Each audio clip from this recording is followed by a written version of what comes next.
warahmatullahi wabarakatuh. Di video kali ini kita akan membahas tentang positive parenting. Video ini dibuat untuk memenuhi tugas akhir semester mata kuliah psikologi keluarga.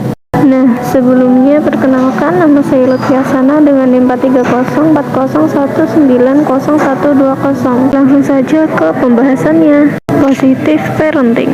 Apa sih positive parenting itu? Positive parenting atau pengasuhan positif yaitu pola asuh yang dilakukan secara suportif, konstruktif, dan menyenangkan. Suportif artinya memberi perlakuan yang mendukung perkembangan anak. Konstruktif artinya bersikap positif dengan menghindari kekerasan atau hukuman, serta dilakukan dengan cara yang menyenangkan.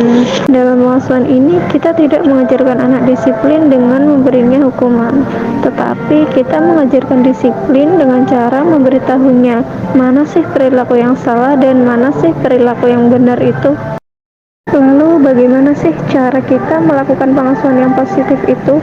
Yang pertama yaitu menjadi role model. Orang tua tidak bisa hanya menyarankan, memerintah, atau melarang anak. Sebaliknya, orang tua perlu mencontohkan perilaku apa yang Anda harapkan dari anak-anak. Anak-anak itu ibarat spons yang bisa menyerap apa saja. Mereka belajar lebih baik dari melihat dan mencontoh perilaku Anda ketimbang hanya mendengarkan Anda berceramah. Contohnya dengan konsisten dari orang tua, anak-anak akan semakin mudah untuk meniru. Lalu yang kedua yaitu mengenali perkembangan dan karakter anak. Tiap anak tentunya memiliki keunikan masing-masing, sehingga dengan mengenali tahap perkembangan mereka secara fisik, psikis, emosional, dan sosial, kita bisa lebih tahu bagaimana memberikan mereka stimulasi yang tepat. Kita juga akan lebih mampu menjalin ikatan emosional dengan si anak kecil. Selanjutnya, yang ketiga yaitu meluangkan waktu berkualitas dengan rutin bersama keluarga. Walaupun kita berada di satu rumah, belum tentu kita memiliki waktu yang benar-benar berkualitas dengan keluarga dan kita hadir sepenuhnya untuk satu sama lain. Padahal, waktu yang berkualitas ini sangat penting agar orang tua mengetahui dunia anak dan melihat dunia dari perspektifnya. Sediakan waktu khusus seperti membaca buku, makan malam bersama, atau aktivitas lain yang menyenangkan. Yang keempat, fokus pada tingkah laku positif. Berikan pujian dan hargai setiap tindakan positif yang dilakukan oleh anak. Tidak hanya orang dewasa saja yang butuh penghargaan, anak-anak pun sangat senang jika mereka dipuji. Itu akan menjadi afirmasi positif bagi mereka untuk melakukan hal yang baik lagi. Jadi jangan fokus pada kekurangan mereka terus ya. Lalu yang kelima yaitu mendisiplinkan dengan konsekuensi. Untuk mendisiplinkan anak dibutuhkan aturan di rumah. Pastikan aturannya cukup jelas, fleksibel, serta disepakati bersama. Konsekuensi bila melanggar aturan pun juga harus diberitahukan dan disepakati sejak awal. Terapkan aturan ini secara konsisten. Selanjutnya yang keenam, tanamkan nilai-nilai.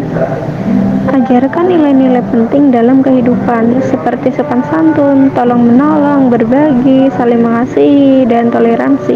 Perlu konsistensi dalam komitmen yang kuat untuk mencontohkannya. Jelaskan nilai-nilai tersebut dengan lembut dan penuh kasih sayang. Yang ketujuh, lakukan diskusi dan negosiasi. Positive parenting mengutamakan pentingnya menghargai pendapat anak. Dengarkan pendapat anak untuk mengambil keputusan. Biarkan mereka untuk menghargai pendapat dari orang lain juga.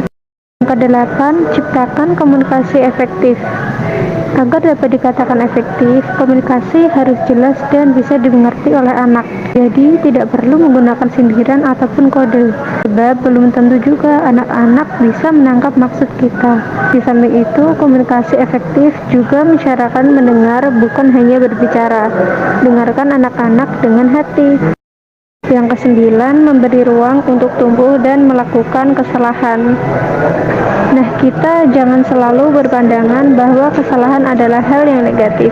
Kesalahan merupakan bagian dari pembelajaran. Saat melakukan kesalahan, anak akan mendapatkan pengetahuan dan belajar dari kekeliruannya. Bila orang tua berbuat kesalahan, maka harus mau mengakuinya dan meminta maaf. Ini akan menjadi teladan kejujuran dan kerendahan hati. Nah, lalu yang terakhir yaitu memberikan kasih sayang tanpa syarat. Cintai anak sebagaimana ia apa adanya. Tidak perlu memberikan syarat seperti mama sayang kamu kalau kamu ini putih, pintar, dan lain sebagainya. Sebab kunci dasar dari hubungan yang positif adalah cinta tanpa syarat. Selanjutnya, apa saja sih manfaat dari positive parenting itu? Nah, dengan pengasuhan yang positif, hubungan anak dan orang tua yang semakin kuat.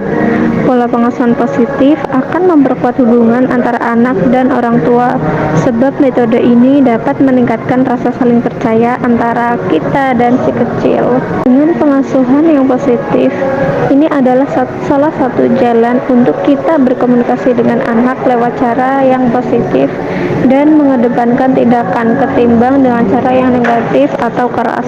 Nah, dengan pengasuhan yang positif dipercaya bisa mengoptimalkan tumbuh kembang anak. Dengan pengasuhan yang positif, kita juga bisa mendeteksi kelainan pada tumbuh kembang anak. Dengan pengasuhan yang positif, kita juga bisa meningkatkan harga diri dan kebahagiaan dari si kecil. Dengan pengasuhan yang positif, kita bisa mengurangi perilaku buruk pada anak. Ditambah lagi, cara positif yang kita lakukan untuk menghukum akan mudah diterima oleh anak sehingga mereka bisa berperilaku baik. Dengan pengasuhan yang positif, kita bisa membantu anak untuk mencari solusi permasalahan yang lebih positif. Di dalam pengasuhan yang positif, kita dilarang untuk melakukan kekerasan dalam mendisiplinkan anak. Kekerasan malah bisa memicu anak bersikap agresif di kemudian hari. Sekian ini video dari saya, kurang lebihnya mohon maaf. Wassalamualaikum warahmatullahi wabarakatuh.